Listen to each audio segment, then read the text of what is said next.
Deji Adeyeju has reportedly made series of tweets where he criticized ESN and Mazi Nnamdi Kanu, and by extension IPOB, although he has received millions of backlashes from Biafrans and lovers of freedom, and also friends of freedom all over the world. But then, in this very program, Mazi has actually hosted Deji and has successfully been able to lecture Deji on a wide range of issues, especially as he borders on security.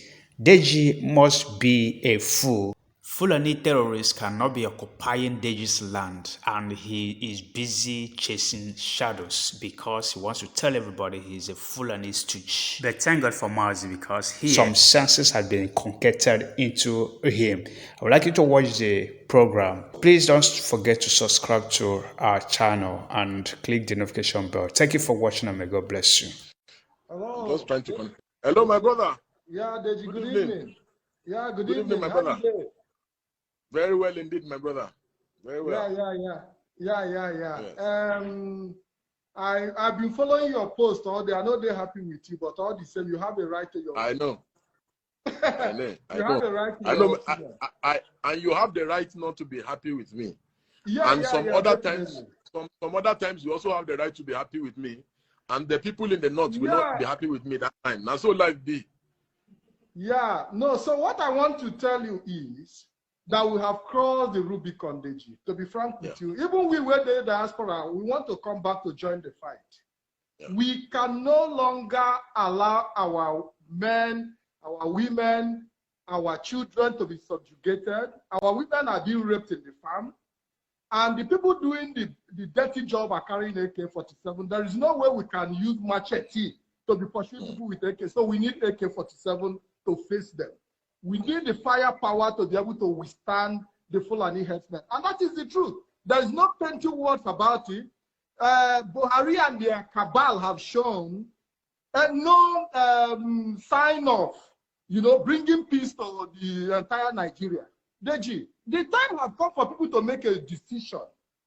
Do we want Nigeria to be one or not? There is no pretending. We haven't seen any sign of Nigerians deciding to be one. Let's not deceive ourselves. Mazi Nnamdi Kanu, the leader of IPOB, have been saying, let everybody come together and decide, do we want to create a country for ourselves, or do we want to go our separate way? Coming together is not by force. You cannot. It's not by force at all. You cannot. You can't even force anybody to be in a marriage. Absolutely. You cannot live with Ojelo Mountain all the way from Mali, come into Nigeria, come into my land to intimidate me because you have AK-47. We have endured for years. The Biafran people have been killed with their flags, even with empty hand, and the world is not paying attention. Look at how they killed IPOB in Onitsha. You understand, my brother? Look at now. How many times these people don't kill IPOB members? How many times we don't cry? Are we not all here? How many Facebook live I don't do? They cry on this issue. How many letters I don't write? I think the time for crying is over. Because the language Nigeria understand is violence. No, I know that these animal government people, I know that they don't understand the language of peace. I know. However, my brother, see, I swear to God, sometimes I go wake up for night. God is my witness. And I don't be past that level to lie. Wait. See, what is my interest? I can pick up my bag today and I will be gone forever. And I will not look back. We are not ready to run away from our land. Hold on, my brother. See, my brother, what I am saying, I also want me to look that side. They say, yes, I agree that everybody don't tire. People don't tire. Generally, people don't tire. Because this rubbish don't they go on for years. And this man, they support them 100%. We don't cry. We don't shout. We don't do everything. However, my brother, I am saying that, look at, when things start to happen, now innocent people now in this thing go affect pass. People will not even know. Just look at that woman, that trader will die for Olu. My brother, I watched that video more than 6 times. 6 times. How soldier they paid them. The taxpayer, how you go to shoot innocent woman? Deji, do you know that there would have been more casualties if not for the presence of the ESN? there would have been more casualties in Olu. What propelled them was the presence of the ESN. Because you know the Nigerian military, they are good at shooting at the innocent. But we saw them running when the ESM came. They were running into factories. They were running into hiding. You understand? But when they come to open, we've seen them carry out atrocities in the riverine areas where they go burning villages, burning communities down because they feel that the people are not armed. There is no need for anybody to be. The Nigerian army is a terrorist organization on its own. And even the leader of IPOB have already proscribed them as well as a terrorist organization. And we have to move it forward for the world to proscribe the Nigerian army because they haven't shown any sign of discipline when it comes to dealing with civilians. And the proof, what happened in Olu is a typical example that when you hold what they hold, they run away from you. The evidence is there. When you hold what the Nigerian military has, when you have that firepower, they will run away. They will all withdrawn back to their base. Why? Because of the intervention of the ESN. And I can tell you, they are beginning to understand that the people are no longer joking. We in the diaspora are preparing, Deji. To be frank with you, we will be coming back when the time comes because it will not make any sense we living in diaspora and see our people being killed in the zoo called Nigeria. So the army you see on the ground is a preparation. It's a preparation. We are all coming down. So there is no need for us to be painting it. It is if Nigeria want peace, they know how to go about it. They know how to go, but they don't want peace. Nigeria is a mafia country ruled by mafians, and we take the power of mafia to stop them. I live in a mafian country myself, and I know how the mafia operates. The people you have in power are a bunch of mafians. And it takes an extraordinary strength, capacity to bring them to their knees. And you cannot bring them down by begging and carrying Biafra flag. Or even when you held your Nigerian flag at Lekki Toll Gate, didn't they shoot you? They shot and killed innocent people. Unarmed innocent people. So it's not a question of whether you are patriotic or you are not patriotic. You are going to die. Even you that is shouting for one Nigeria, have you not been attacked in Abuja? Absolutely. All the people shouting for one Nigeria, who want Nigeria to be united, to be one indivisible. And all of you say, even when you are shouting for one Nigeria with the Nigerian flag, you are being killed. Solomon, my brother, Solomon Emiola just said something. He said, Deji, Nigerian military is ethnically biased with their president. And you can see that even there was a news report today that the people that Buratai recruited, he recruited mainly many people from the north. So you cannot really blame people. We are no longer interested in the position of. Listen, Nigeria have what it takes to make itself better. But the truth of the matter is, the way Nigeria is constituted, we cannot move forward. We not ourselves. Let me tell you, the whole world knows that anything you give a black man, they use it against themselves. AK-47 have been produced. Now the black man is handling it. They are using it to kill themselves. It is very, very unfortunate. We have never had anything and made good use of it. My brother, in your view, do you believe? Yes. Do you believe that the Southeast governors should be put on, maybe like give them a notice to act responsibly, just like the way the Southwest governors have acted responsibly? Hold on, my brother. Hold on, please. Yes. Because you see, this whole idea of non-state actors taking up you know, that's what started Boko Haram. Because let me tell you something. You know, when a man is holding a gun, if he gets hungry, the first thing that will come to his head is he needs to go and rob somebody.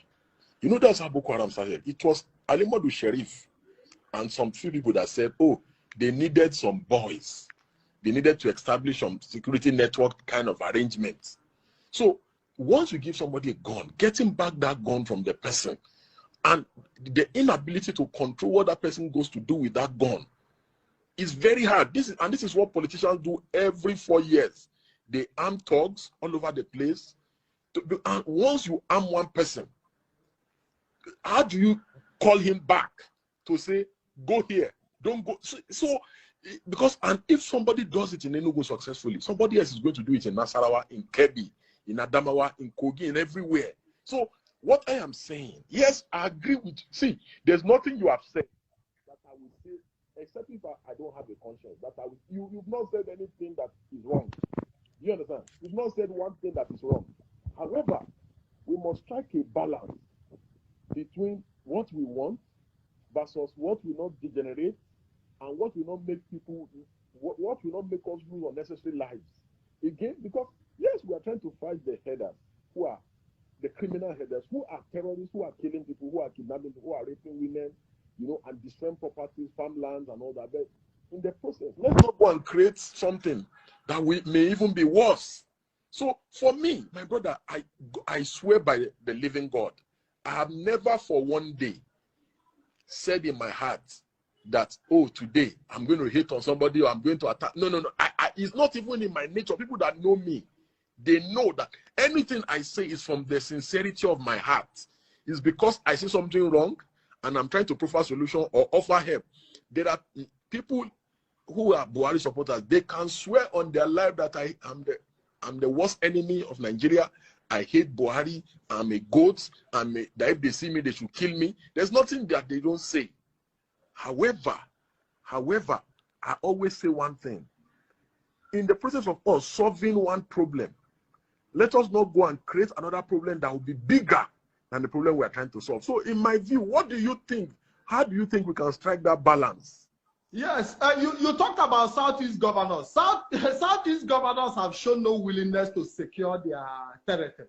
They haven't shown, and that is what brought about the ESN. If the Southeast governors have taken the step they are supposed to take, there wouldn't have been need for ESN. We've been shouting, put your acts together, put yourself together, give your people security, but it is the last on their own priority. They are not even interested. What they are interested in is the next election of 2023. They are even ready to give out the Eastern region to be able to become president of Nigeria. That is their ambition. And we must look, before you start criticizing the Eastern Security Network, we've seen people come out to support, even some prominent people are beginning to now come out to support the Eastern Security Network. But before you criticize the Eastern Security Network, have you taken your time to look at the circumstances that brought about the Eastern Security Network? These are the things we should be looking at, we should be talking about and be looking at. The circumstances that brought the Eastern Security Network. These are the things we should be putting into consideration. What brought the Eastern Security Network is about leadership failure. Leadership failure from the Eastern governors who have failed to put security in place. And here we are, somebody who is even declared a terrorist, now decided to take the step in the direction to secure their people. And some people are coming out to tell you, no, it shouldn't happen. If everybody in Nigeria have to arm themselves, there was a tweet you made, and you said, if that we are coming to a point where people have to arm themselves, and the tweet is circulating, you made it some few time ago, and it is the right decision. If people have to arm themselves, it is the situation we find ourselves. We have to arm ourselves to defend ourselves. I remember what happened in Nimbo. And in Nimbo, the governor was aware that the attackers were coming. The governor of Enugu tried to put a call across to Aso Rock, and nobody was picking his call. And we saw what happened in Nimbo community, where people were massacred. If the people of Nimbo were armed, that massacre wouldn't have taken place. But because they were not armed, they were helpless. That was why those who went to Nimbo succeeded, carried out operation for hours without any interference from the Nigerian army, without any sort of interference from the Nigerian police. They just went into the community and finished the operation and left without whatsoever government interference. Up to today, none of those people have been brought to justice.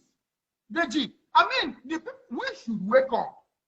We have seen that this Buhari government is, there is a motive behind everything that is happening. It's not by mere how do I say it? It's not by coincidence. What we see happening today is a programmed, a long-term programmed agenda And it is within our power as a people to decide if we are going to stand up and die or we are going to kneel down on our feet and beg. You understand? We've seen T.Y. Danjuma come out in the open. We've seen T.Y. Danjuma come out in the open and tell everybody that even the army themselves have colluded, that the security forces. So what else? If somebody in that capacity can come out and tell the people that the security forces have colluded with the bandits and the criminals, what else do you want to hear? What else do you want to know? If the security forces that are securing you are not securing you, then you should be able to secure yourself. Yeah, can I ask you one last question, please? Yes, go ahead, Deji. Do you support those calling on other people from other parts of the country, ethnic groups, tribes, to leave their own part of the country, considering the fact that even if Nigeria and this other part of the country were two independent countries, sovereign countries, that you don't just call people from another country to evacuate and leave your country? Do you support those? Yeah, Deji, there is no way. I live in Europe. And I know the battle they fight every day on the issue of immigration. There is a database. I'm not talking about immigration now. When people begin to excommunicate other people from their part of the country, that people begin to give ultimatum, you must leave this place now. Igbos must leave the north. Okay, now I understand. Must leave Yoruba land now. Now I understand the question. The truth of the matter is that the situation we find ourselves is a situation where the leaders, because when you look at the Nigerian politicians, the Nigerian leaders, they are the most ethnic jingoists. When it comes to election, a politician will tell you not to vote for another. They use ethnicity and religion for political gains and purposes. And by so doing, they have already planted it in our hearts that you can use ethnicity as an aim to achieve your personal interest. So when you see people call other people to leave their environment, when you see the Arewa youth telling the Igbos to leave the north, it is because they know that the country does not belong to all of us. In their heart of hearts, we're only pretending. Because if you see an Igbo man as a Nigerian, first of all, you cannot tell an Igbo man to leave his country. Even if they were two independent countries, I don't see how you begin to excommunicate people. Exactly. Even if they are two independent countries, we've seen even we that live in Europe, the white people have not asked us to go back because maybe they have diplomatic issues with the country of our origin. You know, but they can't even tell people from a country to leave their country. Absolutely. But these are strategies. These are strategies, and also an eye-opener for you to know that the country you that is supposedly yours, you feel is yours, is not yours. That we are all ethnic based. We should identify. You know, the problem we have in Nigeria is that we haven't all come together to decide whether we want to live together as one. We haven't come out together, and that is why we see what is happening. It was actually a forced marriage. Yeah, we haven't all come together to decide whether we want to live together as Nigerians, and that is the reason you see somebody tell somebody who doesn't come from his ethnic group that you have to quit tomorrow because they are not feeling comfortable with you, and you are not feeling comfortable. But when we all sit together on the right table and decide whether we are going to live together, then we cannot decide what kind of country do we want to create for ourselves. Let's not deceive ourselves. Well, and these are the things that the elite, the so-called elite, have failed to do. Yes. Yeah, my brother, I have to let you go now. Thank you very much for the opportunity you gave me. Thank you very much. I appreciate you. Thank you very much. When we have another session. Thank you. Thank you very much, Deji. I appreciate it. Thank you. Thank you for watching the video, and please don't forget to drop your comments in the comment section and subscribe.